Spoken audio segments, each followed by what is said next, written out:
స్తోత్రం కలుగునుగాక. మీ అలసట నాకు అర్థమైంది. మాట్లాడే వాళ్ళకంటే కూర్చుని వాళ్ళు ఎక్కువ అలసిపోతారట. ఒకసారి రెండు చేతులు పైకెత్తే దేవునికి స్తోత్రం చెబుదామా? గట్టిగా చెబుదాం. రెండు చేతులు పైకెత్తాం. ఒకసారి గట్టిగా చప్పట్లు కూడా వేసేనా మనం మహిమపరచుదామా? గట్టిగా చప్పట్లు కొడదాం. దేవునికి మాత్రమే మహిమ కలుగునుగాక. హల్లెలూయా. పిల్లరా, ఆలస్యమైనప్పటికీ మీ అందరూ ఉన్న విధానాన్ని బట్టి నేను దేవునికి మహిమ చెల్లిస్తున్నాను. ఏది ఏమన్నప్పటికీ దేవునికి నామం మాత్రమే మన మధ్యలో బహుగా మహిమపరచబడునుగాక. మనం చెప్పాలి ఆమేన్. ఒక నాస్తికుడు బాగా చదువుకున్నాడు. అతను బాగా చదువుకుని ఆస్ట్రోనాట్ అనబడిన స్థాయి వరకు వెళ్ళాడు. అప్పట్లో ఎవరికి రాకెట్ సైన్స్ మీద ఏమాత్రం అవగాహన లేని ఆ దినాల్లో అతను రాకెట్ సైన్స్లో పిహెచ్డి వరకు వెళ్ళాడు. దాంతో ఈ ప్రపంచవ్యాప్తంగా చంద్రుడి మీద పరిశోధన చేద్దామని ఒక బ్యాచ్ పైకి మొట్టమొదటిగా వెళుతుంది. అందరూ పుడతారు, ఈ వ్యక్తి మాత్రం స్పెషల్గా పైకి వెళ్ళాడు. తీరా మొత్తానికి పైకి వెళ్ళిన తర్వాత అతను అడుగు మొట్టమొదటిగా చంద్రుడి మీద పడింది. ఏకంగా 5,000 కిలోమీటర్ల దూరంగా ఉన్నటువంటి ప్రాంతంలో ఆ పైకి వెళ్ళి ఆయన ఒక అడుగు అక్కడ వేసి ఆ ఫోటో తీసుకుని సమస్తము ముద్రించిన తర్వాత కొన్ని పరిశోధనలు చేసి ఈ భూమి మీదకి మరలా వచ్చాడు. మీకు విషయం చెప్పిన అతను ఒక నాస్తికుడు. తర్వాత వ్యక్తి దేవుని చేత పట్టబడి కొన్ని సంవత్సరాల తర్వాత హీ వాజ్ ఇంటర్వ్యూడ్. అతడు ఒక ఇంటర్వ్యూ చేయబడ్డాడు. ఆ ఇంటర్వ్యూలో అతను చెప్పిన అమోఘమైన మాట ఏమిటంటే, అయ్యా, మీరు ప్రపంచవ్యాప్తంగా ఎవరు చేయని దాన్ని, ఈ ప్రపంచవ్యాప్తంగా ఉన్న చరిత్రలో సువర్ణాక్షరాలతో లిఖించదగిన చంద్రుడి మీద మొట్టమొదటిగా అడుగు పెట్టారు కదా, how do you feel about that అని అడిగారట. మీరు ఎలా ఫీల్ అవుతున్నారని దాని గురించి అని అడిగారట. ఆ వ్యక్తి ఏమాత్రం ఆలోచన చేయకుండా చెప్పిన సమాధానం ఏంటి చెప్పనా? అయ్యా, ఈ భూమి మీద పుట్టి పెరిగి ఆ పైకి వెళ్ళి చంద్రుడి మీద అడుగు పెట్టడం గొప్ప కాదండి. రాబో తరాల్లో చాలామంది చేస్తారు. కల్పనా చావ్లా వంటి వారు, సునీత విలియమ్స్ లాంటి వారు వస్తారన్న వ్యక్తి ముందుగానే చెప్పాడు. ఇంతమంది వస్తారు, పుడతారు, కానీ ఆ పైనన్నవాడు ఈ భూమి మీదకి రావడమే గొప్ప విషయం అండి అని చెప్పాడట. Very good, very good. దేవునికి స్తోత్రం కలుగునుగాక. ఈ ప్రపంచవ్యాప్తంగా చరిత్రలో జరిగిన అతి గొప్ప విషయం ఏంటంటే దస్ గాడ్ బికమింగ్ మ్యాన్. దేవుడు మానవుడిగా మార్చబడ్డం. ఈ ప్రపంచంలో చాలా మత గ్రంథాలు ఉన్నాయి, అనేకమైన ఉన్నాయి, కానీ ఇవన్నిట్లో కూడా మనిషి దేవుణ్ణి వెతుకుతాడు. ఒక క్రైస్తవులు మాత్రమే దేవుడే మానవులను వెతుకుకుంటూ ఈ లోకానికి వచ్చాడు. దేవునికి స్తోత్రం కలుగునుగాక. ఆయన ఈ లోకానికి వచ్చే సందర్భంలో ఈ క్రిస్మస్ సందర్భంగా ఒక 5 మాత్రమే దర్శించబడ్డారు. ఎంతమంది? ఒకసారి మీ వేలు చూపిస్తారా నాకు? అమ్మ నిండా వందనాలు. People are living. Okay, fine. ఉన్నవారు మాత్రం మిగిలిన శేషము దేవునికి వాక్యాన్ని విని వెళ్దాం. గమనించండి సంగమా, ఇంచుమించు 5 మాత్రమే పరిశుద్ధ గ్రంథంలో దర్శించబడ్డారు. ఈ 5 అసలు ఎందుకు దర్శించబడ్డారో, ఈ 5 యొక్క లక్షణాలు ఏంటో మీ కళ్ళ ముందు నుంచి నా వాక్యాన్ని నేను త్వరగా ముగింపులోకి నేను తీసుకొస్తాను. ఒకసారి లూకాసు వార్తకు దయచేసి మీ శ్రద్ధను దయచేసి తెరవాలని మనము చేస్తున్నాను. లూకాసు వార్త 1వ అధ్యాయము 8, 9, 10 వచనాలు మనం చదువుగా చిత్తగించినట్లయితే నేను చదువుతాను. దయచేసి మీరు అందరూ మీకు వాక్యాలు గమనించాలని మనం చేస్తున్నాను. జకర్యా తన తరగతి క్రమము చొప్పున దేవుని ఎదుట యాజక ధర్మము జరిగించుచుండగా యాజక మర్యాద చొప్పున ప్రభు ఆలయములోనికి వెళ్ళి ధూపం వేయుటకు అతనికి వంతు వచ్చాను. ధూప సమయమందు ప్రజలు సమూహమంతయు వెలుపల ప్రార్థన చేయుచుండగా ప్రభు దూత ధూపవేదిక కుడివైపును నిలిచి అతనికి కనబడగా. దయచేసి మీ తలలు ఒకసారి పైకి ఎత్తాను. గుమ్మములారా మీ తలలు దయచేసి పైకి ఎత్తాను. సంగమా గమనించండి, ఈ క్రిస్మస్ సందర్భంగా ప్రభు దర్శించిన ఒక 5 దర్శనాలు ఈ సందర్భంగా మీ ముందు ఉంచాలని ఆశపడుతున్నాను. అందుకని ఈరోజు నా ప్రసంగ అంశాన్ని పెట్టబోతున్న పేరేంటంటే విజన్ ఎట్ క్రిస్మస్. క్రిస్మస్లో దైవ దర్శనం. క్రిస్మస్లో దైవ దర్శనం. క్రిస్మస్ అంటేనే ఒక దైవ దర్శనం. ఇంత చెప్పినట్లుగా దేవుడు మానవులను దర్శించడం. ఈ ప్రపంచవ్యాప్తంగా రాబో తరాలకు, ఉన్న తరాలకు, గత తరాలకు ఆయన వాక్యాన్ని వివరించడానికి, దర్శించడానికి వచ్చిన దేవుడు ముందుగా ఎవరు దర్శించబడ్డారంటే జకర్యా దర్శించబడ్డాడట. దేవునికి స్తోత్రం చెప్పండి. అసలు ఎలాగూ జకర్యా దర్శించబడ్డాడు? జకర్యాలో ఏ మంచి గుణం ఉంది? ఈ సందర్భంగా ఇక్కడ కూర్చుని దేవుని యొక్క వాక్యం ఆలకించడానికి ఆసక్తితో నిలబడి ఉన్న క్రీస్తు ప్రభునందు ప్రియమైన దైవ జనాంగమా, క్రీస్తురాజు వధువు సంగమా, నీతో ఈ సందర్భంగా క్రిస్మస్ అంటే ఎన్నో క్రిస్మస్లకు నువ్వు వెళ్ళి ఉండొచ్చు, ఎన్నెన్నో క్యాండిల్ సర్వీసులో పాలు పంపులు పొందుండొచ్చు, ఎన్నెన్నో కేక్ కట్టింగ్లు చేసి ఉండొచ్చు, ఎన్నో అతిరథ మహారథుల వర్తమానాన్ని వినొచ్చు. అయితే జ్ఞాపకం పెట్టుకోండి, ఈ క్రిస్మస్ యొక్క పర్వదినము, ఈ క్రిస్మస్ యొక్క ముఖ్య ఉద్దేశం అనబడిన దైవ దర్శనము మన జీవితంలో కనుక లేకపోతే మనం దేనికి కూడా పనికిరాం. ఆ క్రిస్మస్ యొక్క ముఖ్య ఉద్దేశం మన జీవితంలో జరగదు. మరి దైవ దర్శనం మనలో ఎలాగూ కార్యసిద్ధి కలుగు చేస్తుంది?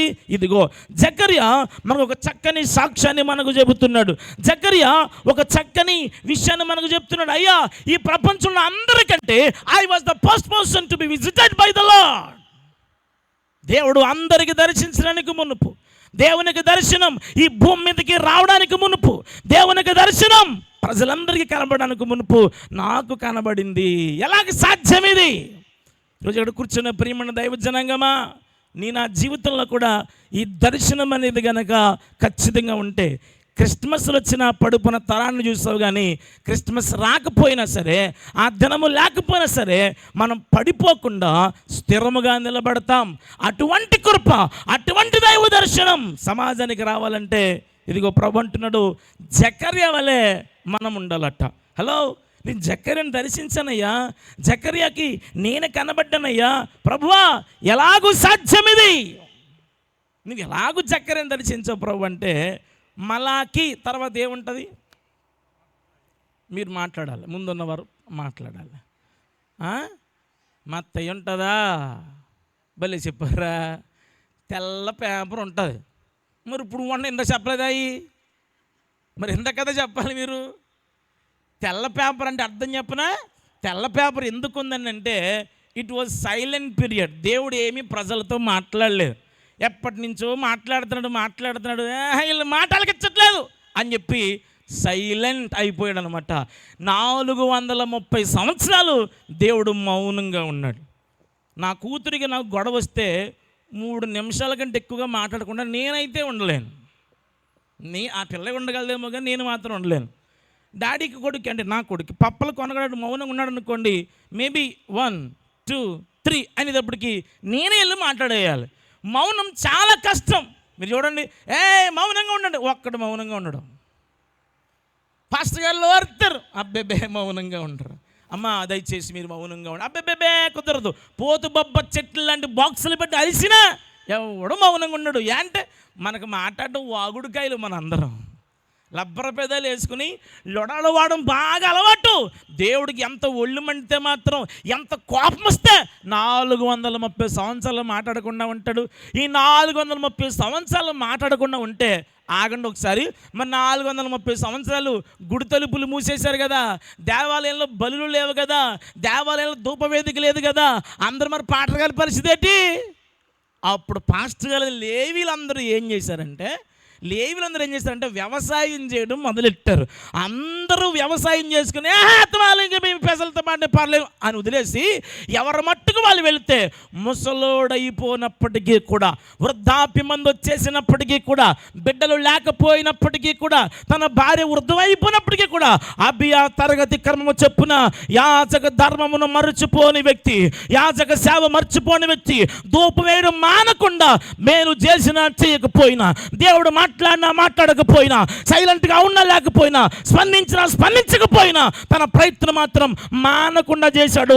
తరమంతా వ్యవసాయం చేస్తుంటే, తరమంతా చెరిపోతుంటే, తరమంతా లోకల్లో పడిపోతే, ఒక్కడు మాత్రమే దేవుని కోసం తరములో ప్రత్యేకించబడ్డాడు గనుక జకర్యా భక్తిని చూచి, జకర్యా నీతిని చూచి తప్పక దర్శించాడు దేవుడు. 2 చేతులు పైకెత్తి గట్టిగా చప్పట్లు కొడుతూ ప్రభు నామమున మహిమపరచు. Thank you for the wild response.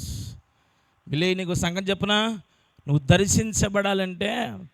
దర్శించబడాలంటే జకర్య వలె తరములో, సంఘములో, సమాజములో దేవుని కొరకు ప్రత్యేకంగా నిలబడాలి. ఈరోజు దేవుని కావాల్సింది వారే. ఈ వాక్యం ఒకసారి ఎప్పుడో చెప్పాను మా చర్చిలో. ఒక అమ్మగారు వచ్చింది, బావ రాత్రి కళ వచ్చిందని. ఏ కళమ్మా అన్నాను. ఎలుగుబంట అంట పైనుంచి వచ్చి అమ్మగారిని ఎత్తుకెళ్ళిపోయిందంట. ఇప్పుడు నేను ఏం చేయాలి, దానికి నేను ట్రాన్స్లేషన్ చేయాలంటే యాయి దర్శనం అంది కదా. ఒరే కళ అంటే నిద్రపోయేది వచ్చినప్పుడు, దర్శనం అంటే వెన్ యువర్ అవేక్, మెలకువగా ఉన్నప్పుడు. ఇక్కడ జకర్యా ఏం చేస్తున్నాడంట, ధూపవేదిక కుడి పక్కన నిలబడి దేవునికో ఇస్తున్నాడు. ఎవరు పట్టించుకోవట్లేదు, అయినా సరే బలిస్తున్నాడట. దేవునికి అలా బలిస్తూ బలిస్తూ బలిస్తూ మౌనంగా ఉన్నప్పటికీ, అందరూ పలు రకాలుగా మాట్లాడేది అన్నప్పటికీ మరచిపోకుండా దేవుని సేవలు మాత్రం అభియా తరగతి క్రమము చొప్పున నా టైం ఎప్పుడు వస్తుందని ఆహా ఆహా అంటూ దేవుని కొరకు తరములో ప్రత్యేకించబడిన జకర్యా వలె. చెల్లె, నీ కాలేజీలో కనుక్కుంటే, తమ్ముడా నీ ఉద్యోగంలో ఉంటే, తల్లి నీ సంఘములో ఉంటే, అమ్మా మీ సమాజంలో కనుక్కుంటే, అలా తరములో ప్రత్యేకించబడిన ఎవరైనా సరే ప్రభు దర్శించడానికి నేటికి కూడా సిద్ధముగా ఉన్న దేవుడు. మరొక పర్యాయము దేవునికి స్తోత్రం చెబుదాం. దర్శనాలు ఊరికినే రావండి. దర్శనాలు మన ఊహల్లోంచి పుట్టవండి. దర్శనాలు నిన్న చేసిన పనులకు మనం చూసిన సెల్ ఫోన్లు బట్టి రావండి. దర్శనం, దైవ దర్శనం, వాట్ ఏ వండర్ఫుల్ ప్రివిలేజ్. ఎంత అద్భుతమైన అవకాశం సంగమా. ప్రపంచంలో సకల మానకోటికి, సకల భక్త కోటికి ప్రత్యక్షం అవ్వడానికి మునుపు దేవుడు దర్శించింది ఎవరన్నా చెప్పనా? ఓ అధికారిని కాదు, ఓ డబ్బున్నవాడిని కాదు, ముదుసలి అయిపోయాడు. 4 ఎకరాలు 2 ఎకరాలు పాపం ఎగిరిపోయినాయి అంట. పళ్ళు చెట్లు లేకపోతే టీ తాగితే అని పళ్ళు జివ్వలు లాగేస్తున్నాయి అంట. పిల్లల పాపం లేరంట. ఇలాంటి సమయంలో ఏమాత్రం బలం లేని వ్యక్తిని ప్రభు ఎందుకు దర్శించాడు చెప్పనా? ఆ వ్యక్తి తరములో ప్రత్యేకించబడ్డాడు. అమ్మా, యవ్వన బిడ్డలతో మాట్లాడుతున్నాను, ప్రత్యేకించి ఆడపిల్లలతో మాట్లాడుతున్నాను. చెల్లె, ఒక మాట, నీ చర్చెస్లో, మీ సంఘాల్లో, మీ సమాజంలో ఏమైనా ప్రత్యేకించబడ్డావా? లేదా నీ బ్యాచ్మేట్కి, నీ బెంచ్మేట్కి ఓ బాయ్ ఫ్రెండ్ ఉన్నాడు కాబట్టి నేను కూడా సెట్ చేసుకుంటే బాగుండు అనుకుంటున్నావేమో. బహుశా ఇప్పుడు దాకా 10th అయిపోయింది, ఇంటర్మీడియట్ అయిపోయింది, నాకు ఎవడు ప్రపోజ్ చేయలేదు, ఎవడు ప్రపోజ్ చేస్తే వాడికి ఓ అందమని సిద్ధంగా చూస్తున్నావేమో. ఒకవేళ ఇక్కడ కూర్చుని జీవితంలో నాకు 10th క్లాస్ నుంచి ఎంతమంది నాన్నగారు తిరిగారు, ఇంటర్మీడియట్లో ఎంతమంది తిరిగారు, ఎంతమంది ప్రపోజ్ చేశారు అని లెక్కెట్టుకుంటూ ఎవడు సెలెక్ట్ చేస్తే బాగుంటుందో, ఎవరితో తప్పుడు సంబంధాలు కొనసాగిస్తే బాగుంటుందో ఆలోచించుకుంటూ సమాజంలో నలుగురిలో నతానియేల్లాగా, గుంపుల్లో గమలీయేల్లాగా కలిసిపోతూ ఉంటే నువ్వు దర్శనానికి ఆమడ దూరంలోకి వెళ్ళిపోతున్నావు అన్న సంగతి గమనించాలి. దర్శనానికి దూరంగా వెళ్ళిపోతున్నావు. పాపములో పడిపోయిన ఒక ఆమెను అడిగితే పెళ్ళైన కానించి చూస్తాడంట ఆయన. ఇన్నాళ్ళకు ఒప్పుకుందంట. మొత్తానికి పడిపోయింది. ఇంతకీ నా మొగ చెప్పట్లేదు ఆవిడ. అమ్మా, మీ ఆయనగారు ఇంట్లో నిన్ను కూర్చోబెట్టింది, ఆయన బయటికి వెళ్ళి ఎందుకు వెళ్తానో చెప్పనా? ఉద్యోగం పురుష లక్షణం, వెధవది. చెప్పండి ఒకసారి. ఏదో అన్నారు, మొత్తానికి ఏదో అన్నారు బుజ్జిబాబు, కానీ ఏం అర్థమవుతలేదు మనకి. చెప్పాలి. ఉద్యోగం ఆయన మగోడు కాబట్టి, ఉద్యోగం పురుష లక్షణం కాబట్టి నేను సంపాదించాలి, ఆమె నన్ను ప్రేమకు చూడాలి అని ఇంట్లో పెట్టాడు. కూర్చుని బీపీ షుగర్లు పొట్టలు పెంచేస్తావని కాదు, కొవ్వు పట్టేసి భర్తకి భార్యను మోసం చేసి జీవితాన్ని జీవిస్తావని కాదు, తరములో నుండి ప్రత్యేకించబడి పరిశుద్ధమైన జీవితాన్ని జీవిస్తావని. మీలో ఎవరైనా, మన చాలామంది సేవకులందరూ, వేదికలు అలంకరించిన దైవజనులందరిని బట్టి ఒక్క మాట ఆలోచించేద్దాం. సాధారణంగా వాక్య ధ్యానం చేసినప్పుడు మేబీ ఇక్కడ చాలామంది మీసలకున్నంత వయసు ఇంకా మనకు రాలేదు కాబట్టి ఒక అనుభవం అంటూ ఉంటుంది. ప్రతి పెళ్ళిలో గురుగారు నేనేం చూశానంటే, నేనేం వాళ్ళకి ఇచ్చానంటే, వస్తీలాగా ఉండకూడదు అని వాక్యం చెప్తున్నారు చాలామంది. ఎలాగలాగా మీరు మాట్లాడే అమ్మ, నేను మీకోసం చెప్తున్నాను రా, సమాధానం చెప్పాలి మీరు నాకు. ఎలా ఎలా ఎలా ఉండకూడదట? ఏమండి ఎందుకు వస్తీ, అసలు ఏ స్త్రీ అయినా వస్తీలాగే ఉండాలి. చెప్పని ఎలాగో ఓ మాట చెప్తానే. ఎందుకు వస్తీలాగా ఉండాలంటే ఆ సమయంలో చప్పట్లు కొట్టారట మా నోడు. 3 నపుంసకులు వచ్చారట, క్షమించాలి 7 నపుంసకులు వచ్చారంట. అంటే వాక్యం తెలుసు కాబట్టి చెప్తున్నాను మీ అందరికీ. 7 వస్తేనంట 7 కూర్చోబెట్టి, ఒరేయ్ మేము తాగుతున్నాం మా ఆవిడ్ని తీసుకురండి అని ఎవడన్నా 4 ఏళ్ళు లోపలికి వెళ్తారు మాట అంటాడా సార్? తాగుతున్న వాళ్ళ మధ్యకి మా ఆవిడ్ని తీసుకురండి అని ఎవడైనా అంటాడా? మీరు మాట్లాడతలేదు, అయ్యి సమాధానం చెప్పట్లేదు. సమాధానం ఎలాగలగా తాగుబోతాల మధ్యకి, ఒరే బాబు మా ఇంట్లో మా అమ్మాయి ఉంటుంది, 10th క్లాస్ అవుతుంది, 2 గ్లాసులు 3 కొబ్బరి కొండలు పెట్టాలని ఎవడన్నా అంటాడు? అసలు సెన్స్ ఉండే మాట్లాడుతున్నాడా? అప్పుడు ఇతని సెన్స్ ఎందుకని? అయ్యగారు తాగేస్తున్నాడు కాబట్టి. మరి ఆవిడ తాగదు కదా. అప్పుడు ఏం చెప్పిన నేను రాను బాబు. అమ్మగారండి మీరు రాకపోతే రాజుగారు ఉద్యోగులు పీకేస్తారండి. అయినా పర్లేదు, తాగుబోతోళ్ళ మధ్యకు వస్తే ఎవడు ఏ చెయ్యేస్తాడో నాకు తెలియదు. మా ఆయన వేస్తాడో ఆడేస్తాడో ఎవడేస్తాడో నాకు తెలీదు. అందరి మీద చేతులు వేసుకోవడం మన ఇష్టం కాదురా అబ్బాయి. అందరితో పాటు ఇలాగ నవ్వులు పడిన చిత్తం కాదురా. నా స్థానం పోయినా పర్లేదు, రాజుగారు అర్థం చేసుకోకుండా పంపించేసినా పర్లేదు, నేను మాత్రం తాగుబోతుల మధ్యకు రాను అని చెప్పి నిక్కర్చిగా నిలబడింది పెద్ద మనిషి. మరి అందుకే రాను అని మొహమాటం లేకుండా చెప్పేసింది. ఆలోచన అంటారు కదా, రే ఎదురా మా ఆవిడ ఎదురా అన్నాడు. రానన్నదండి. నా పేరు చెప్పు. మీ పేరు చెప్పాక రానన్నదండి.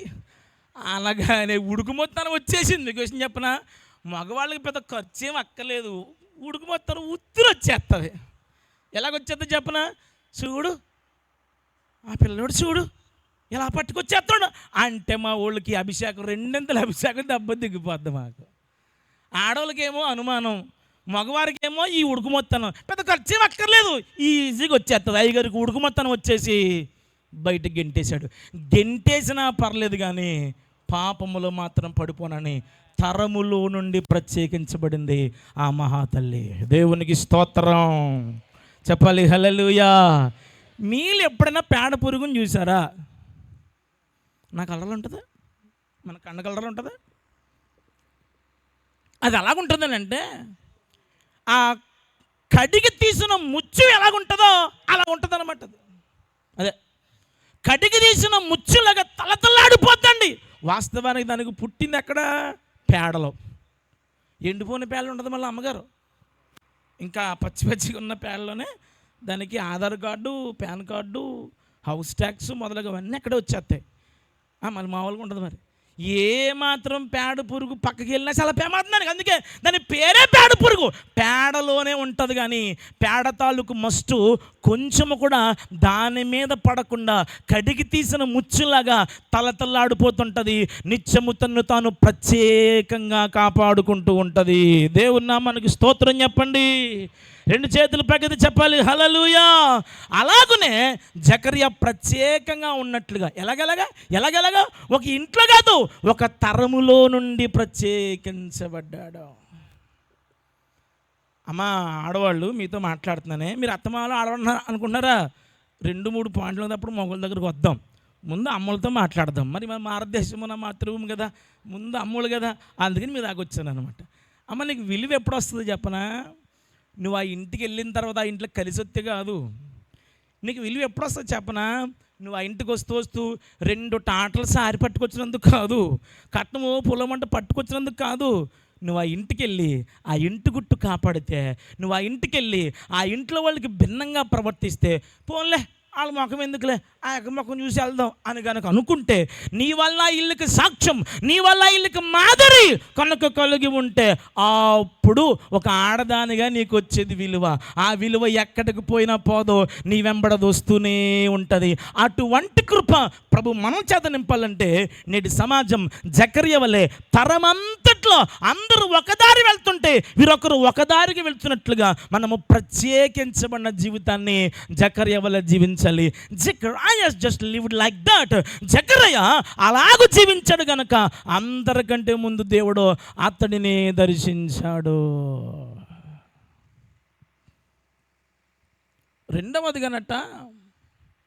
రెండవదిగా ఎలిజబెత్ను కూడా దేవుడు దర్శించాడంట. చూద్దాం ఒకసారి. అది లూకా సువార్త ఎవరైనా ఒకరికి మైక్ ఇచ్చారంటే నా గొంతుకు ఆరిపోయింది. ఎవరికి ఒకరు మైక్ ఇచ్చి ఎవరొక్కరు నా కొరకు చదవాలని మనం చేస్తున్నాం. లూకా సువార్త 1వ అధ్యాయము 39వ వచనం చదవగా చిత్తగిద్దాం. ఎవరైనా నా ముందున్న బంగారు తల్లులు నిండా ఆ దినములేందు మరియా లేచి యూదా ప్రదేశములోని కొండ సీమలోనున్న ఒక ఊరికి త్వరగా వెళ్ళి ఆ జకర్యా ఇంటిలో ప్రవేశించి ఎలిజబెత్తుకు వందనము చేసెను. ఆ వందన వచనమును వినగానే గర్భములోని శిశువు ఆనందంతో గంతులు చేసిందంట. చాలు చాలు, దేవునికి స్తోత్రం చెప్పండి ఒకసారి. అమ్మ అప్పుడే పడిపోయాయి.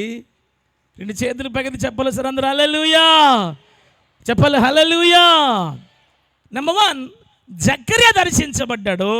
2వదిగా ఎలిజబెత్ దర్శించబడింది. తలపైకెత్తండి. చాలా ఎక్కువసేపు కూర్చున్నారు కదా, నేను త్వరగా మళ్ళీ ఇక్కడ ఇబ్బంది పెట్టను. త్వరగా వెళ్ళిపోతాను, త్వరగా ముందు తీసుకెళ్ళిపోతాను. జస్ట్ అవుట్లైన్ ఇచ్చుకుంటూ వెళ్ళిపోతాను. నా ఈ ఎలిజబెత్ మాత్రం దర్శించబడ్డానికి గల కారణం ఏమిటి అని కనుక మనం చూస్తే, ఆ మాటలో దైవజనులు చదివారు, కొండ సీమలోనికి ఆమె వెళ్ళిందట. ఎక్కడికి వెళ్ళిందట? హలో, ఎక్కడికి? కొండసీమకి ఎందుకు వెళ్ళి బైక్? అక్కడ వాక్యం ఉంది, 5 నెలలు ఎవరికంటా కనబడకుండా ఉందంట. అది సిగ్గా ఆమె ఏం చేయాలి చెప్పనా? హలో, ఆమె ఏం చేయాలి చెప్పనా? మరండి నాకండి ఇంతకాలం అండి నాకు పిల్లలు లేరండి, సంఘంలో ఉన్న అందరూ రకరకాల మాట్లాడివ్వరండి, దేవుడు దీవించాడండి అని కృతజ్ఞత కూడా 100 కూడుకులు పెట్టాలి ఆవిడ కదా. అలాగ పబ్లిసిటీ చేయలేదు. అందరినీ పిలిపించుకుని, ఇదిగో ఇప్పుడు దాకా గర్భం లేదన్నారు కదా, నాకు మగసిరి లేదన్నా, ఇదిగో నా భార్య ప్రెగ్నెంట్ అని మీసం మెలేసే పరిస్థితి ఉన్న, అలా కూడా చేయకుండా కొండసీమలో ఎవరికి కనబడకుండా 5 నెలలు ఎందుకు వెళ్ళింది అని ఆలోచన చేస్తే, ఏ గర్భిణికైనా మనం చూడరా, ఏ తల్లికైనా ఏ మాతృమూర్తికైనా 3 నెలల వరకు ఎవరికి చెప్పకూడదు అని ఒక నానుడు విన్నారా? ఎందుకంటే 3 నుంచి 5 నెలల్లోపు ఈ లోపల ఫెటస్ అంటారు. ఇది ఫెటస్ పెన్ను ఎప్పటికైనా విచ్చిత్తి అయిపోవచ్చు, ఎప్పటికైనా ప్రాబ్లం రావచ్చు, ఎప్పటికైనా మరలా ఆ ఛార్జ్ అవ్వచ్చు, మరలా పాడైపోయే అవకాశం ఉండొచ్చు. అందువల్ల అమ్మ 5 నెలల వరకు నువ్వు ఏ పని చేయకూడదు అని అమ్మని చాలా జాగ్రత్తగా చూసి కాస్త బలంగా పెడతారు. మరి ఇప్పుడు ఈమె ఎందుకు వెళ్ళిపోతుందో చెప్పనా? పిండం లోపల ఈ పాటలన్నీ ఆమె ఎదుగుతుండాలంటే అట్లీస్ట్ 5 నెలలు ఉండాలి. సో 5 నెలలకి ఇప్పుడు ఈ పిండం ఏమవుతుంది? ఎదుగుతూ ఉన్నప్పుడే ఆమె ఏమనుకుంది చెప్పనా?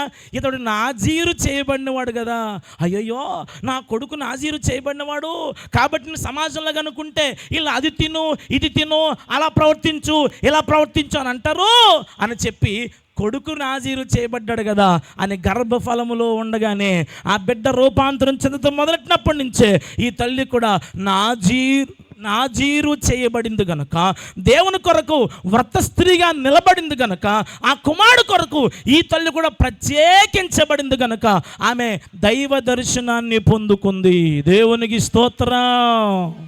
తండ్రి దర్శించబడ్డాడు, ఎలయనగా తరములో నుండి ప్రత్యేకించబడ్డాడు. తల్లి ఎందుకు దర్శించబడింది? ఎలయనగా తను నాజీరు చేయబడింది గనుక.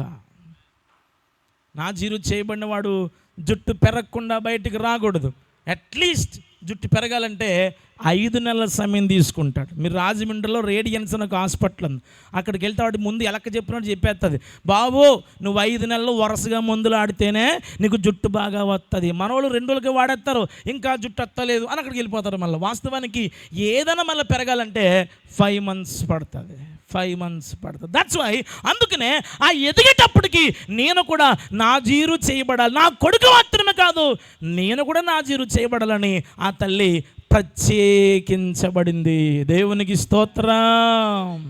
2 దర్శించబడ్డారు. 3వదిగా ఎవరు దర్శించబడ్డారు? నేను కాస్త వేగంగా వెళుతున్నాను, కాస్త చాలా ఫాస్ట్గా వెళ్ళిపోతున్నాను. మత్తయి సువార్త 1వ అధ్యాయము 20 వచనంలో 3వదిగా మరొకరు దర్శించబడ్డారు. అతడు ఈ సంగతులను గూర్చి ఆలోచించుకొనుచుండగా ఇదిగో ప్రభువు దూత స్వప్నమందు అతనికి ప్రత్యక్షమై దావీదు కుమారుడవని యోసేపు, అదిగో మళ్ళా యోసేపు కూడా దేవుడు దర్శనమిస్తున్నాడా? దావీదు కుమారుడవని యోసేపు, నీ భార్య అయిన మరియను చేర్చుకొనుటకు భయపడకము, ఆమె గర్భము ధరించి. ఇదిగో ఇప్పుడు ఇక్కడ 3వదిగా even Joseph was visited by the angel of the lord. పరిశుద్ధాత్మ కలిగినది. Thank you sir. సంఘం మీరు గమనించండి, ఇందాక జకర్యా దర్శించబడ్డాడు, ఎందుకంటే తరములో ప్రత్యేకించబడ్డాడు, యాజక ధర్మాన్ని మర్చిపోలేదు అని చెప్పాను. ఎలిజబెత్ దర్శించబడింది, ఎందుకంటే నాజీరు చేయబడి కొండసీమలోకి వెళ్ళింది అని చెప్పాను. ఇప్పుడు యోసేపు దర్శించబడ్డాడు. గల కారణం ఏంటి చెప్పనా?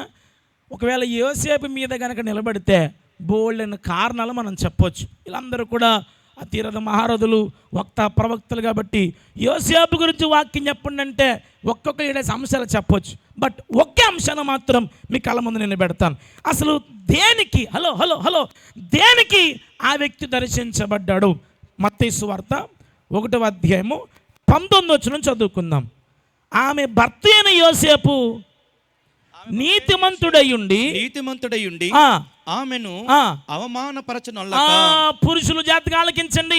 ఆమెను అవమానపరచనొల్లక రహస్యముగా ఆమెను విడనాడ ఉద్దేశించండి. ఇలా చూడండి, ఇప్పుడు నన్ను చెప్తా.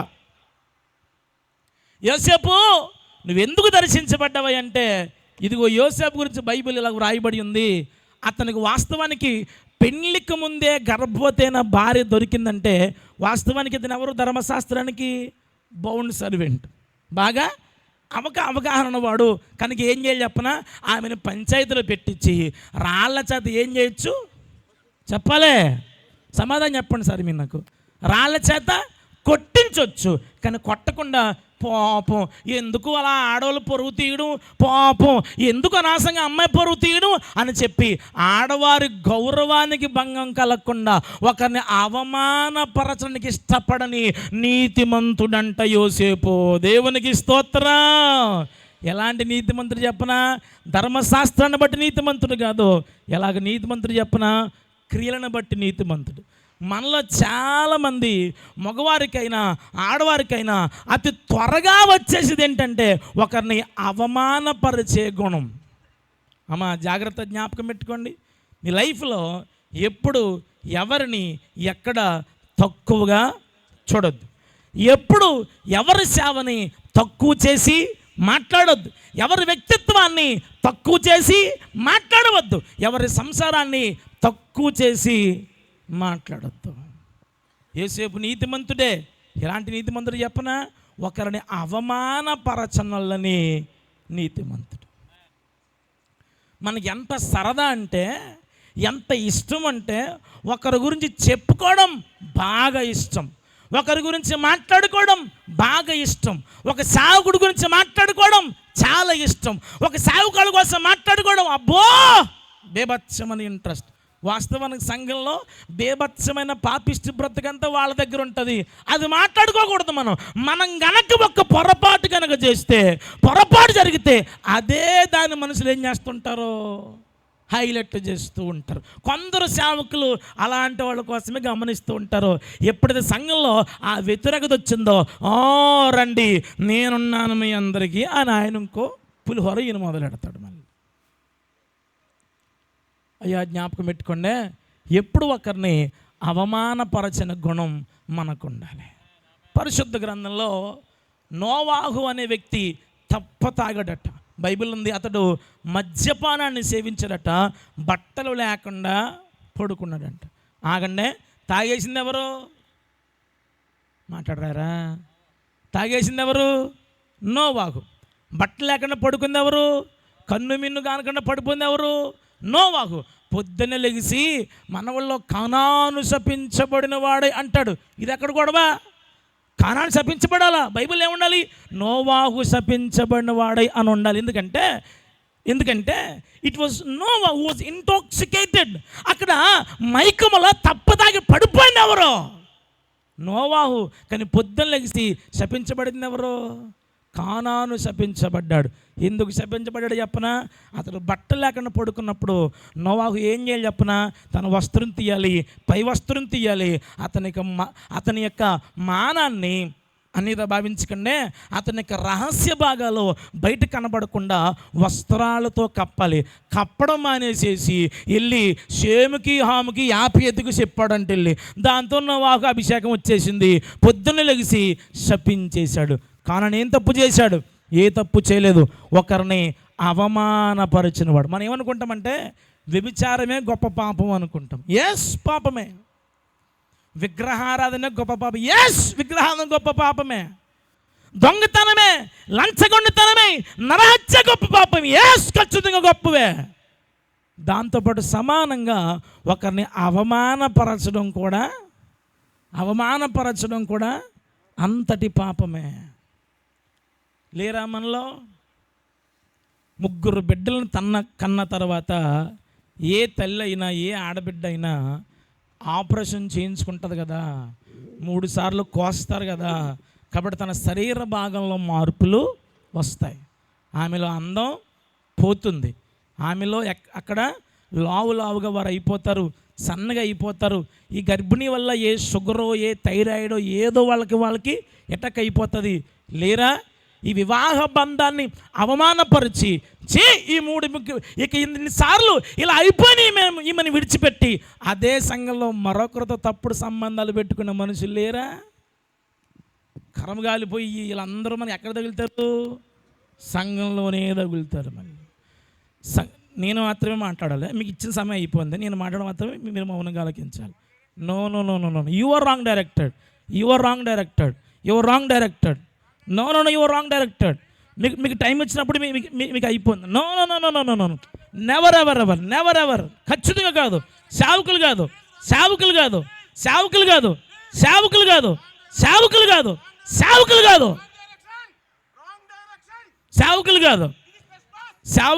సార్, సేవకులు కాదు. విశ్వాసుల దగ్గర లక్షణం ఉంటుంది. అది మార్చుకోమని చెప్తున్నాను. ఆఫ్ కోర్స్ అవును.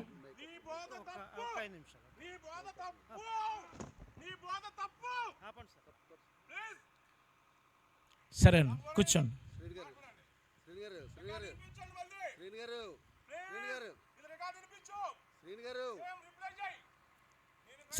సరే కూర్చోండి. It's okay. నన్ను కంటిన్యూ చేయను. సరే, మీకు అలా కాదు. కూర్చోండి చెప్తాను వెళ్ళి. నేను తగ్గాను కదా, మీరు కూడా తగ్గాలి. కూర్చోండి వెళ్ళి. మరి వాక్యం మీరు అలా డిస్టర్బ్ చేయకూడదు. మీకు వాక్యం తెలుసు కదా. సో మీరు క్రైస్తవులే.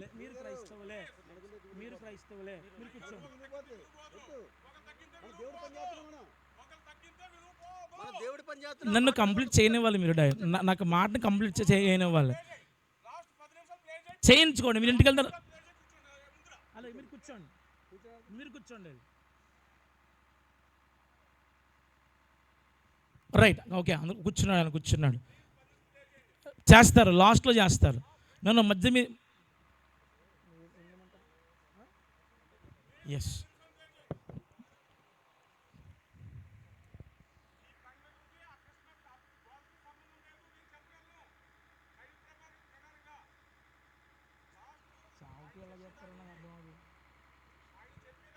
సావుకులు చేయడం ఏంటి?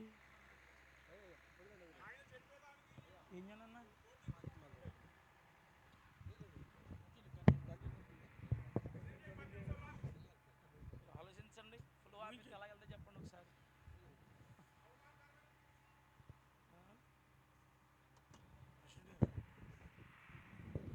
షలాయ్ వెల్, దేవునికి స్తోత్రం కలుగును గాక. హలో, కూర్చోండి. అందరు కూర్చోండి. 2 చేతులు పైకైతే దేవునికి స్తోత్రం చెప్పండి ఒకసారి. హల్లెలూయా. నేను చెప్పినది ఏమాత్రం వెనక్కి తీసుకోకుండా నేను కంటిన్యూ చేస్తున్నాను.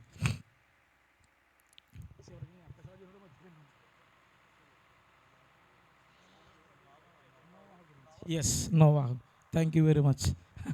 దేవునికి స్తోత్రం కలుగును గాక. చెప్పాలి హల్లెలూయా. నేను నోవాహు దగ్గర నుంచి స్టార్ట్ చేశాను. ఎక్కడ కాంట్రవర్సీ ఉందన్న?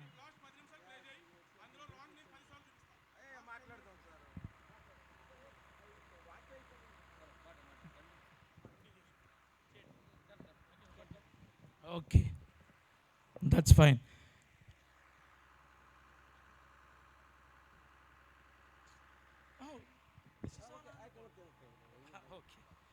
రైట్, దేవునికి స్తోత్రం కలుగునుగాక. అబ్బాబే, ఓకే, కొన్నిసార్లు డిస్టర్బ్ అవుద్ది, కానీ కమన్ చెప్పాలి, మీరు అందరూ నాతో పాటు ఏకీభవించాలి. 2 చేతులు పైకైతే దేవునికి స్తోత్రం చెప్పాలి. హల్లెలూయా. ఇప్పుడు తప్పు చేసింది ఎవరు? నోవాహు తప్పు చేశాడు. నాతో నన్ను చూడండి, పర్లేదు అమ్మ నన్ను ఇలా ఇలా ఇలా ఇలా ఇలా ఇలా. తప్పు చేసింది ఎవరు? నోవాహు. కానీ శపించబడింది ఎవరు? కానాను శపించబడ్డాడు. ఎందుకు కానాను శపించబడాలి? వాళ్ళ కారణం ఏంటంటే అతడు చేసిన తప్పును ఈ వ్యక్తి అందరికీ పరిచయం చేస్తున్నాడు, కానీ ఆ తప్పుని ఏం చేయట్లేదు, కవర్ చేయట్లేదు. అలా కవర్ చేయని కారణాన అక్కడ దేవుడు ఏం చేశాడు చెప్పనా? దేవుడు కవర్ చేయకుండా తనకు నచ్చినట్టుగా వ్యక్తి జీవించడం వల్ల ఒక వ్యక్తిని శాపగ్రస్తమైన వాడుగా ఆ వ్యక్తిని నిలబడాల్సి వచ్చింది. ఇదిగో బైబిల్ చెప్తుంది, యోసేపులో మంచి గుణం ఉంది. ఆ మంచి గుణం ఏమిటంటే ఒకరిని అవమానపరచని గుణము కలిగినవాడు. చెప్పండి, ఎలాగలగా చెప్పాలి, ఎలాగలగా? ఒకరిని అవమానపరచని గుణము కలిగిన వాడు. ఇక 3వదిగా మన సమాజంలో, ప్రత్యేకించి మన జీవితంలో ఈ క్రిస్మస్ పర్వదినంలో నేటి సమాజం నేర్చుకోవాల్సిన ఒక శ్రేష్టమైన మాట ఏంటంటే ఒకరిని అవమానపరచని గుణాన్ని ఈ క్రిస్మస్ సందర్భంగా ప్రభు మనకు అందరికీ దయచేయునుగాక. చెప్పాలి ఆమేన్. అది 3వ మాట. ఇప్పుడు 4వ వ్యక్తిని మీకు జ్ఞాపకం చేస్తాను. చూడండి, ఈ పరిశుద్ధ గ్రంథంలో మరొక వ్యక్తిని కూడా దేవుడు దర్శించాడు. వారు ఎవరనంటే లూకాసు వార్త 2వ అధ్యాయము 8వ వచనం చదువుకుందాం. లూకాసు వార్త 2వ అధ్యాయము 8వ వచనం చదువుకుందాం. 2:8 ఆ దేశంలో కొందరు గొర్రెల కాపరులు, వినండి ఒకసారి తలపైకెత్తాను. ఇక్కడ బైబిల్లో ఏమని వ్రాయబడి ఉందంటే కొందరు గొర్రెల కాపరులు వ్రాయబడి ఉంది. అయితే అక్కడ అందరూ గొర్రెల కాపరులు కాదు. కమని చెప్పాలి నాతో పాటు, అందరూ కాదు. అందరిని దేవుడు దర్శించలే, కొందరిని మాత్రమే దేవుడు దర్శించాడు. ఇంతకీ ఆ కొందరు ఎవరు? చూడండి, మీరు పరిశుద్ధ గ్రంథాలు కనుక ఆలోచన చేస్తే జ్ఞానులను ప్రభు దర్శించినప్పుడు ఒక చుక్కెట్టాడు. ఆ చుక్కలో నుండి సమస్తము నేర్చుకోండి రబ్బని చెప్పి జ్ఞానులకు విడిచిపెట్టేశాడు కదా. సమస్తము వాళ్ళ చేతిలో పెట్టేసి దేవుడు విడిచిపెట్టేశాడు. కానీ గొర్రెల కాపుల దగ్గరకు వచ్చేటప్పటికి మాత్రం అక్కడ ఏమని రాయబడిందంటే ఎవరు పుడుతున్నారు? రక్షకుడు పుడుతున్నాడు. ఇది అందరికీ ఎవరు? అందరికీ శుభవార్త. ఎక్కడా? దావీదు పట్టణంలో. ఎలాగుంటాడు? పశువుల పాకలో. అతను ఏం చుట్టబడి ఉన్నాడు? ఇవన్నీ దేవుడు ఎంత క్లియర్గా ఎవరు చెప్పాడు? గొర్రెల కాపరుగా చెప్పాడు. వాస్తవానికి ఎంత క్లియర్గా ఎవరు చెప్పుండాలి? ఆయన జ్ఞానులకు కదా చెప్పుండాలి. మరి జ్ఞానులకు చెప్పకుండా ఎవరికి చెప్తున్నాడు? లూకాసు వార్తలో 2వ అధ్యాయంలో 8వ వచనంలో వీరికి మాత్రమే దేవుడు చెబుతున్నాడు. మరి వీరికి మాత్రం అంత క్లియర్గా ఎందుకు చెప్పాలి? ఎందుకంటే ఈ కొందరు గొర్రెల కాపరుల సంఘమా ఎవరు అని కనుక మనం ఆలోచన చేస్తే వారు చాలా దగ్గరగా యెరూషలేములో ఉన్న ప్రాంతానికి, ఆ బలర్పించే వదర్పించే ఆ ప్రాంతానికి చాలా దగ్గరగా ఉన్నటువంటి వారు. వినండి, దగ్గరగా ఉన్న వాళ్ళు. అక్కడ జరిగింది ఏంటంటే వారు దేవునికి బలిని సిద్ధపరిచేటువంటి వారు. వారు దేవుని దగ్గర ఎలాగ బలులు అర్పించాలో, దేవుని దగ్గర ఏ గొర్రెపిల్ల బలర్పిస్తే కరెక్ట్గా ఉంటుందో దేవుని కోసం బలి సిద్ధపరిచే ఆ మనుషులతో ప్రభు అంటాడో, మీకు గొప్ప శుభవార్తను చెప్పి ప్రభు గొర్రెల కాపురులను దేవుడు దర్శనంలోకి తీసుకొచ్చాడు. దేవునికి స్తోత్రం చెప్పండి, చెప్పాలి హల్లెలూయా. ఇలా కారణం ఏం చెప్పనా, గొర్రెల కాపరులను మాత్రమే ప్రభు దర్శించడానికి గల బలమైన కారణం ఏంటంటే, they prepare offertory for the lord. వారు దేవుని కొరకు బలిని సిద్ధపరిచేటువంటి వారు. నేటి సమాజం నేర్చుకోవాల్సింది ఏంటంటే, మనం ఎప్పుడు ఆశీర్వాదాల కొరకు మాత్రమే కాదు, మనం ఎప్పుడు దైవ సంబంధం లోక సంబంధమైన వాటి కొరకు మాత్రమే కాక, బలిని సిద్ధపరిచే ఓ నీతి సాధనంగా నన్ను తయారు చేయండి ప్రభువా అని ప్రార్థన చేయాలి. అలా ఎవరైతే ప్రభువా నన్ను నీ సేవకు సిద్ధపరచు ప్రభువా, నన్ను నీ పరిచర్యకి సిద్ధపరచు ప్రభువా, నన్ను ప్రజలు విరిగి నలిగిన ఆ బలిపీఠముగా మార్చడానికి నన్ను ఆ పులిపీఠముగా చేయి ప్రభువా అని ఎవరైతే ఇష్టపడతారో, ఎవరైతే అటు పరిపక్వతలోనికి వస్తారో వాళ్ళు దేవుని యొక్క దర్శనానికి వారు పొందుకుంటారు. దేవునికి స్తోత్రం చెప్పండి, రెండు చేతులు పైకెత్తాలి హల్లెలూయా. ఎవరు దర్శించబడ్డారట? గొర్రెల కాపరులు. The shepherd's were visited by the lord. గొర్రెల కాపరులు దర్శించబడ్డారు. గల కారణం ఏమిటి అని ఆలోచన చేస్తే, ఇదిగో పరిశుద్ధ గ్రంథంలో చక్కని మాట వ్రాయబడింది, వారు బలిని సిద్ధపరిచేవారు కాబట్టి ప్రభు వాళ్ళని దర్శించాడు. అయ్యా మరి ఆ బలి నేను ఎలాగ సిద్ధపరచబడగలను? మనమే ఓ బలిగా దేవుని కోసం మారిపోవాలి. ఎలాగంటే, ఒక కొవ్వొత్తిని మనం వెలిగించిన తరువాత మ్యాక్సిమం దాని పరిధిలో అంతటిని కూడా అది వెలిగిస్తూ ఉంటుంది. మీరు గమనించాలన్నమాట. ఆ కొవ్వొత్తి ఎప్పటికప్పుడు ప్రతి పరిధిలో అది వెలిగిస్తుంటుంది. అట్ ద సేమ్ టైం అది కరిగిపోతూ ఉన్నట్లుగా నేటి సమాజంలో వారు అందరూ కూడా ఒకరి కొరకు కరిగిపోతూ, సంఘము కొరకు కరిగిపోతూ, సేవకుని కొరకు కరిగిపోతూ, నశించిపోతున్న ఆత్మల కోసం కరిగిపోతూ, దేవుని కొరకు బలి సిద్ధపరిచే ఓ నీతి సాధనంగా సమాజం అంతా కూడా మనం తయారవ్వాలి. దేవునికి స్తోత్రం చెప్పండి, రెండు చేతులు పైకెత్తాలి హల్లెలూయా.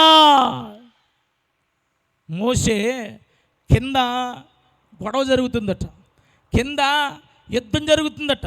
యెహోషువ తన బలము తీసుకుని ప్రజలతో యుద్ధం ఆడుతున్నాడు. యెహోషువ అనుభవం లేదు కత్తి వాడడంలో. యెహోషువ పెద్ద ఏమీ లేకపోయినా ఆ కత్తి తీసుకుని అందరితో యుద్ధం ఆడుతుంటే, ఈ పైకి వెళ్ళిన పెద్ద మనిషి రెండు చేతులు పైకెత్తి ప్రభు కొరకు ప్రాణార్పణముగా పోయబడుతున్నాడంట, సజీవయాగముగా దేవుడికి సమర్పించబడుతున్నాడంట. పైన భక్తుడు సమర్పించబడుతుంటే కింద వారి పరివారం అందరూ కూడా విజయ పదములో నడిపించబడ్డారు. ఇప్పుడు కొట్టొచ్చు చప్పట్లు ఒకసారి దేవుడికి మహిమకరం. హల్లెలూయా. పైనేమో భక్తుడు అర్పించబడుతున్నాడు, పైనేమో కింద యుద్ధం కొరకు పైన ఆ వ్యక్తి అర్పించబడుతున్నాడు, అరిగిపోతున్నాడు. ఎంతగా చెప్పనా, చేతులు పైకెత్తి ఎత్తి ఎత్తి దించేసే అంత ఓపిక లేదా మహానుభావుడికి. వాస్తవానికి బైబిల్లో మోషే ఎంత ఆరోగ్యవంతుడు ఎవరికి లేరు అసలు. ఆ వయసులో కూడా తన చర్మమో మెరిసిపోతుందంట. ఆ వయసులో కూడా ఆ చివరి మలిదశలో కూడా మరో వివాహాన్ని చేసుకున్నటువంటి వాడు, ఇలాంటి పరిస్థితులు కలిగిన వాడు. ఇప్పుడు ఏమైంది ఇక్కడ వాక్యంలో? ఇంత బలమున్నవాడు ఇప్పుడు ఏమైపోయింది? చేతులు దించేసి అంటే ఎంతసేపు చేతులు పైకెత్తుంటాడో ఒకసారి అర్థం చేసుకోండి. మీకు విషయం చెప్పనా, నీ సేవకుడు పరిచయలో వాడబడుతున్నాడంటే, నీ సేవకుడు అద్భుతంగా అనేకమైన కుటుంబాలు, అనేకమైన సంఘాలు నీ సేవకుడు కడుతున్నాడంటే, ఒక విశ్వాసిగా ఆ సేవకుని కొరకు నీ సంఘంలో నువ్వు ప్రతిరోజు ప్రాణార్పణముగా పోయబడాలి, ప్రతిరోజు నలగగొట్టబడాలి. అంతగా నా సేవకుని బట్టి ఏడిసే విశ్వాసిగా సమాజము ఉండకూడదు. నాకు కుటుంబం తెలుసు. ఆ కుటుంబం యొక్క లక్షణం ఏంటంటే, నానా ఎక్కడికి వెళ్ళావు అనేవారు. అమ్మా చాలా దూరం వెళ్ళాలమ్మా అని కూడా అనుకో, బావా నువ్వు కారు కొనుక్కో నాన్న అనేది ఆవిడ. కారు కొనుక్కుంటే మాట్లాడమ్మా, నెలకు 18,000 పైకి ఈఎంఐలు కట్టాలి.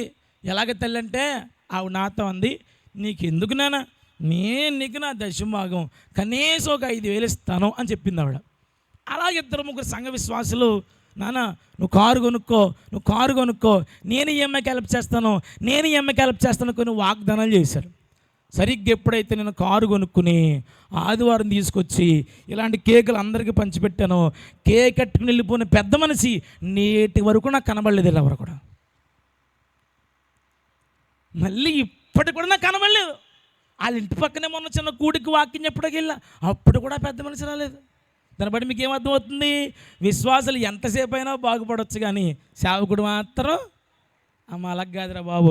ఇటు దైవ దర్శనం సమాజానికి రావాలంటే, ఇటు దైవ దర్శనం నీకు నాకు రావాలంటే, గొర్రెల కాపర్లకు ఇటు దైవ దర్శనం క్రిస్టల్ క్లియర్గా పొందిన దర్శనం సమాజమైన మనము కూడా పొందుకోవాలంటే, నేడు సమాజానికి ఉండాల్సిన మరో శ్రేష్టమైన గుణమేం చెప్పనా? మనం బలిని సిద్ధపరిచే సాధనాలుగా ఉండాలి. ఆదివారం సేవకుడు వాక్యం చెప్పబోతున్నాడు కదా, ఆ వాక్యం కొరకు నువ్వు ముందుగానే అర్పించబడేదానుగానే ఉండాలి. దువ్వలో ఒక సంఘం ఉందండి, అవి నియామక కూడికలు అని అంటారట. అట్లని వాళ్ళు ఏం చేస్తారంటే 3 కుటుంబాలు ఒక గంట చేస్తారు, 3 కుటుంబాలు ఒక గంట చేస్తారు. ఇంతకీ ఏం చేస్తున్నారు వీళ్ళు? ఏం చేస్తున్నారంటే, ఆదివారం సేవకుడు ఆలపాటి సమయలు గారు మంచి సేవకుడు అన్న, 16 సంవత్సరాల వయసు, 16 సంఘాలు కట్టాడు, మంచి సేవకుడు. ఆ సేవకుడు రేపు పొద్దున చెప్పబోయే వాక్యం కొరకంట ఈ రాత్రంతా ఈ కుటుంబాలు ఏం చేయబడతాయంట? అర్పించబడుతుంటాయట, ప్రార్థిస్తూ ఉంటాయంట.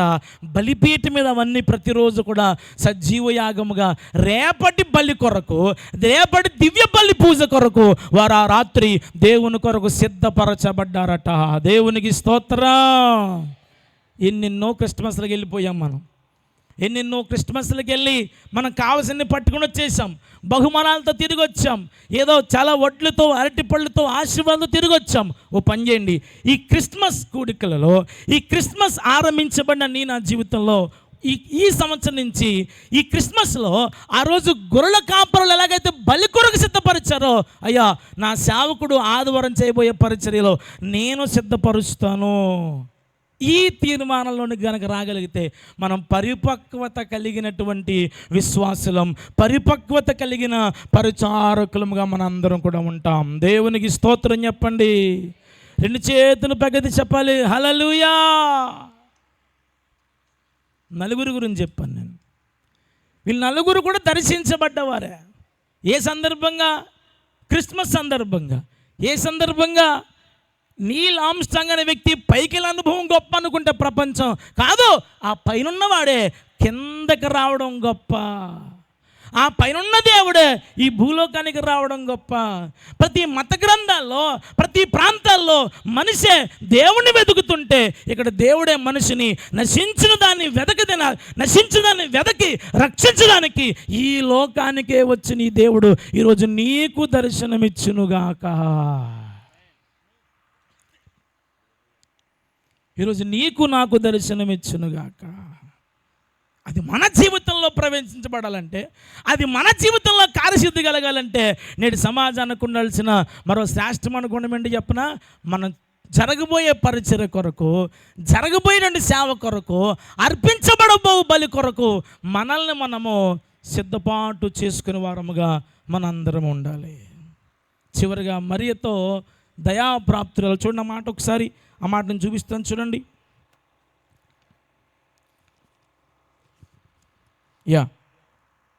లూకా సువార్త 2వ అధ్యాయము 28వ వచనం చదువుకుందాం.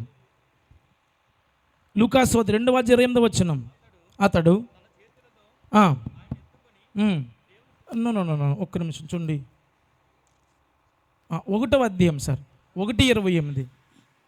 ఆ దూత లోపలికి వచ్చి ఆమెను చూచి దయాప్రాప్తురాలా నీకు శుభము, ప్రభువు నీకు తోడై ఉన్నాడని నేను ఆలకించండి. చివరిగా ఎవరు దర్శించబడ్డారా అంటే, మొదటిగా జకర్యా దర్శించబడ్డాడు. హలో, మొదటిగా జకర్యా దర్శించబడ్డాడు. రెండవదిగా ఎలిజబెత్ దర్శించబడింది. మూడవదిగా యోసేపు దర్శించబడ్డాడు. నాలుగవదిగా చెప్పాలి, గొర్రెల కాపరులు దర్శించబడ్డారు. ఇక 5వదిగా మరియా దర్శించబడింది. ఇది ప్రపంచానికి దేవుడు దర్శనం ఇవ్వడానికి మునుపు ఎవరిని ప్రభు దర్శిస్తున్నాడు? ఈమెను దర్శిస్తున్నాడు. అసలు తాములో గుణం ఏమిటి అని ఆలోచన చేస్తే అక్కడ బైబిల్ ఉంది, దయా ప్రాప్తురాల, దేవుని దయ పొందిన వారట. దేవునికి స్తోత్రం చెప్పండి ఒకసారి. ఏం పొందినవారు చెప్పాలి, ఎలాగలగా ఆ పేరు మర్చిపోయానండి. ఆంధ్ర క్రైస్తవ కీర్తన అనుకుంటా అతను అంటాడు, గుర్రముల నరులందలి బలమునానందించడు, కృపకు వేడు వారిలో సంతసించువా. ఎలాగట? గుర్రముల నరుల బలమును బట్టి, దాన్ని బట్టి అతిశయపడవాన్ని బట్టి ప్రభు ఆనందించేవాడు కాదు. మనకున్న బలాన్ని బట్టి, మనకున్న ధనాన్ని బట్టి, మనకున్న అందాన్ని బట్టి, మనకున్న మంది మాల బలాన్ని బట్టి సంతోషించేవాడు కాదు. మరి ఎవరట? ఎవరైతే నాకేమొద్దు ప్రభా, నీ కృప నాకు చాలు అని అంటారో, ఎవరైతే నీ దయ నాకు చాలు ప్రభా అని అంటారో, ఆ కృపకు వేడుకున్న వారిని బట్టి ప్రభు ఏం చేస్తారంట? సంతోషించేవాడు. ఇప్పుడు ఎంతమంది కన్యకలున్నా ఈ అమ్మగారిని మాత్రమే ఎందుకు దేవుడు ఎన్నిక చేసుకున్నాడు చెప్పనా? ఈమెను మాత్రం ఎందుకు ఎన్నిక చేసుకున్నాడు చెప్పనా? కృపను బట్టి సంతోషించే స్త్రీ, అదే దేవుని దయ పొందిన బిడ్డ. అమ్మ, ఈరోజు మీరు ఏం ప్రార్థన చేసినా చేయకపోయినా నీ కృపచేత నింపండి ప్రభువా అని ప్రార్థన చేసే గుణం మనకు ఉండాలి. మన కుమార్తెల మీద దేవుని కృప దిగినట్లు మనం ప్రార్థన చేయాలి.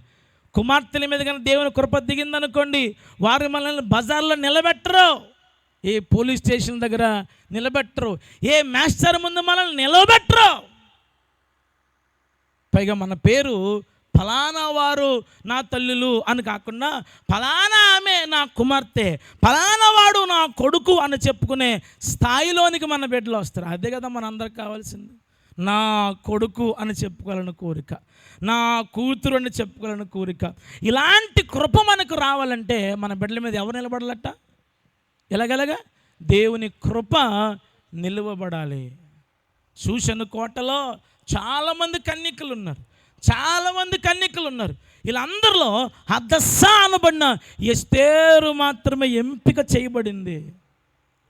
ఆ మాటకు వస్తే హేగే ఆమెను ఎన్నిక చేసేసాడు. అందరూనేమో కింద పెడితే హేగే ఆమెను బట్టి ఎక్కడ పెట్టారట? ఆ అంతఃపురంలో అతి శ్రేష్టమైన ప్రాంతంలో పెట్టాడంట. హేగే దృష్టిలో దయిపోయిందామే, రాజు దృష్టిలో దయ పొందింది. గల కారణం ఏంటంటే, రాజుగారు అమ్మాయి పిల్ల చూడగానే బైబిల్ ఉంది, దయ పొందినదిగా కనబడ్డదట. దేవునికి స్తోత్రం చెప్పండి. ఎలాగలగా ఆ దయాదాక్షిణ్యం ఆ పాప మీద పడడం వల్ల, ఆ దయాదాక్షిణ్యం ఆమె మీద నిలబడడం వల్ల అక్కడ ఏం చేయబడింది చెప్పనా సంగమా? అక్కడ ఏం చేయబడింది చెప్పనా? అందరిలో ఆమె ఎంపిక చేయబడింది. అదే దయ, ఆమెకు మించిన దయ మరియ మీద పడడం వల్ల ఈమె యేసు ప్రభుకు తల్లిగా ఎంపిక చేయబడింది. ఇక్కడ కూర్చున్న మీ జీవితంలో అట్టి ఆశీర్వాదానికి మనం ఎంపిక చేయబడాలంటే, అటు దీవెనకు మనం ఎంపిక చేయబడాలంటే, అటు ఆశీర్వాదానికి, అటు మహిమకు, అటు కృపకు మనందరూ కూడా ఎంపిక చేయబడాలంటే మన మీద దేవుని కృప అనేది ఎల్లవేళలా కూడా ఉండాలి. అందుకే ఏ సేవకుడు ప్రార్థన చేసిన చివరిలో అంటాడు, మన తండ్రి అయిన దేవుని యొక్క ప్రేమయు కుమారుడైన యేసుక్రీస్తు వారి కృప అంటాడు. ప్రతి సేవకుడు ప్రతి ఆదివారం ఏమని దీవిస్తాడు? మిమ్మల్ని ఆయన కృప నీ మీద ఉండును గాక అని దీవిస్తాడు.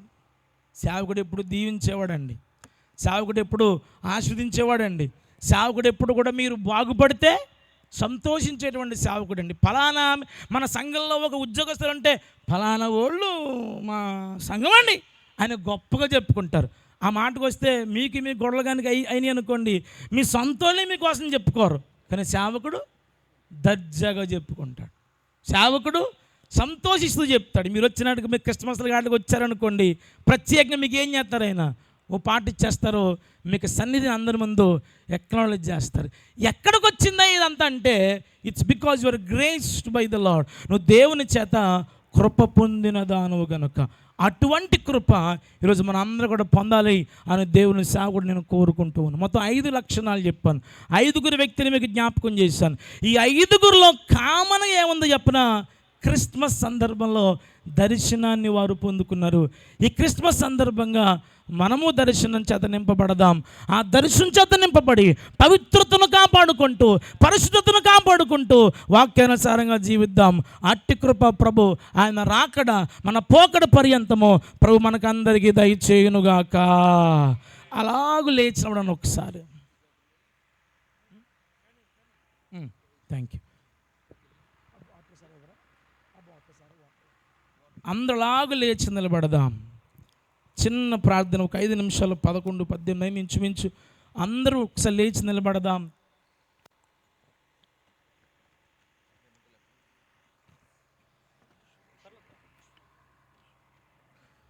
అందరూ అలాగ 2 చేతులు పైకెత్తుదాం. దయచేసి క్రమంగా ముసుగు వేద్దామా సంగమా? క్రమంగా ముసుగు వేద్దామా సంగమా? 2 చేతులు పైకెత్తుదాం. 2 చేతులు పైకెత్తుతూ ఏమాత్రం శుభముల కొరకు, ఆశీర్వాద కొరకు ప్రార్థించకుండా, అలాంటి అవకాశం కొరకు ప్రార్థించకుండా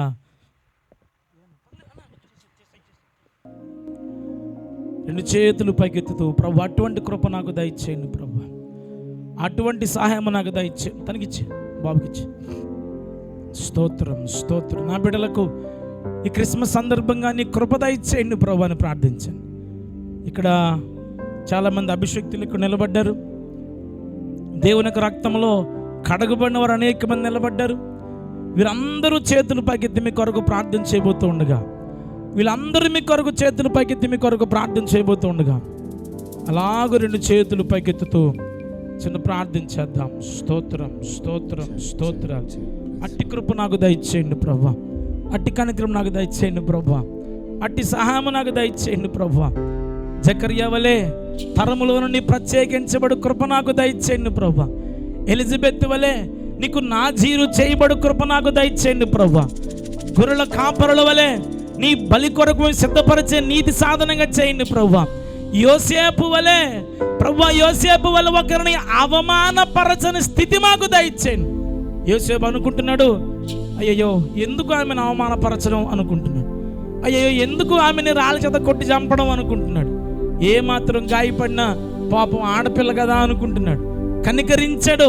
అలా మనం ఒకరిని కనికరిద్దాం, అలాగే మనం ఒకరిని ప్రేమిద్దాం, అలాగే మనం ఒకరిని క్షమిద్దాం, అలా ఒకరిని మనం కనికరించమని అడుగుదాం. చివరిగా మరియ దర్శించబడ్డానికి దయా ప్రాప్తురాలట, ఆమె కృప పొందినదట. ఇదటి కృప కొరకు మనం అందరూ వేడుకుందాం, ప్రార్థన చేద్దాం. స్తోత్రాలు. మహాగణుడా, మహోన్నతుడా, పరిశుద్ధుడా, మీ నామానికి స్తోత్రాలు. అనుగ్రహించిన విలువైన సమయాన్ని బట్టి మీ నామమునకు ఎంతైనా వందనస్తులమై ఉన్నాం. సంఘం అంతటిని దీవించండి, మీరు ఆశీర్వదించండి. యునైటెడ్ పాస్టర్స్ ఫెలోషిప్ వారిని ప్రభు మీరు దీవించండి ప్రభా. కార్యవర్గం అంతటిని దీవించండి నాయన. సంఘం అంతటిని మీరు దీవించి మీరు ఆశీర్వదించమని ప్రార్థిస్తున్నాను ప్రభా. అయ్యా క్రిస్మస్ సందర్భంగా అట్టి దీవెన చేత, ఈ క్రిస్మస్ సందర్భంగా అట్టి కృప చేత నీ బిడ్డలందరూ నింపబడడానికి సహాయం చేయండి. జరిగిన కొద్దిపాటి ఆ యొక్క అసమ్మతిని బట్టి నీ సన్నిధికి వస్తున్నాం అయ్యా. మీ దాసులలో చేసిన తెలుసో తెలియక చేసిన పొరపాటును బట్టి, తెలుసో తెలియక చేసిన ఒక మాటను బట్టి దయచేసి క్షమించి, మీ దాసుని క్షమించి అభిషేకించి ప్రభా అయ్యా అద్భుతమైన పరిచయం మీ దాసుని వాడుకొనమని ప్రార్థిస్తున్నాం. అతనికి నా రోషాన్ని బట్టి నీకు స్తోత్రాలు అయ్యా తండ్రి. అప్పటిని మీరు ఆశీర్వదించి వారిని వారి వ్యాపార సమస్తమును దీవెనకరంగా మార్చమని ప్రార్థిస్తున్నాం. జగ్గంపేట ఫెలోషిప్ని, ఈ బిడ్డలు చేస్తున్న పరిచర్యను సమస్తము దీవెనకరంగా మార్చి మీరు మాత్రమే మహిమ ఘనత ప్రభావాలు పొందమని యేసు నామములో వేడుకుంటున్నాను పరమ తండ్రి. చెప్పలందరూ ఆమేన్. అలాగే 2 చేతులు పైకెత్తి గట్టిగా చప్పట్లు కొడుతూ యేసు నామమును ఒకసారి మహిమపరచుదాం. దేవునికి స్తోత్రం కలుగును గాక. వాక్యాన్ని అందించినటువంటి దైవ సేవకులకు వందనాలు తెలియజేస్తున్నాం.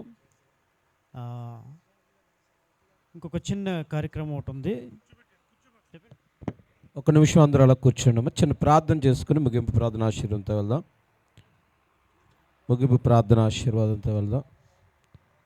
అందరూ ఒక్క నిమిషం అలా కూర్చున్నట్లయితే మన మధ్యలో ఉన్నటువంటి దైవ సేవకులు బుల్రాజు గారు చిన్న ప్రార్థన చేసిన తర్వాత ఈ కార్యక్రమాన్ని ముగించుకుందాం. సకల ఆశీర్వాదములకు కారణభూతుడైన మా యేసు క్రీస్తు ప్రభువా, నీ మహోన్నతమైన ఘనమైన పరిశుద్ధమైన నామానికి వందనాలు, స్తుతులు, స్తోత్రాలు చెల్లిస్తూ ఉంటున్నాం ప్రభా. ఈ రాత్రికాల సమయంలో ప్రభా, ఇక యునైటెడ్ ఫెలోషిప్ పాస్టర్ ఫెలోషిప్ నైనా ఆధ్వర్యంలో ఇంత దీవెనకరముగా అయ్యా మా జగ్గన్పేట నైనా పరిసర ప్రాంతంలో నైనా ఇంత చక్కటి నైనా క్రిస్మస్ మహోత్సవాన్ని దీవెనకరంగా జరిగించిన విధానం బట్టి మీకు వందనాలు, స్తుతులు, స్తోత్రాలు చెల్లిస్తున్నాం బాబు. నాయనా మరి ముఖ్యంగా తండ్రి మరి చక్కటి ప్రత్యక్షతను కలిగి ఉండాలని నైనా ఈ క్రిస్మస్ పర్వదినాన ప్రతి ఒక్కరము కూడా నైనా ఒక మరియ వలె, ఒక ఎలిజబెత్ వలె, ఒక యూసఫ్ వలె ఒక ప్రత్యేకమైన అనుభవం కలిగి ఉండాలని ప్రభువా నాయన నీ సేవకుల ద్వారా మీరు మాతో మాట్లాడి ఉన్నారు. వెత్తబడిన వాక్యం అరుదులో ఫలింపచేయండి ప్రభా. నాయన ఈ కార్యక్రమం ఇంత ఆశీర్వాదకరంగా జరిగించేటువంటి నాయన మరి అధ్యక్షులు రాంబాబు గారు వారి టీముని నాయన మీరు ఆశీర్వదింపచేయండి ప్రభా. దీవించిన కూర్చున్న ప్రతి ఒక్కరిని పేరు పేరున దీవించి ఆశీర్వదింపచేసి నీ కృపాక్షేమాన్ని దయచేస్తారని నజరేయుడైన యేసు క్రీస్తు వారి యొక్క అతి శ్రేష్టమైన నామమున అడిగి వేడుకొనుచున్నాము పరమ తండ్రి. ఆమేన్, ఆమేన్.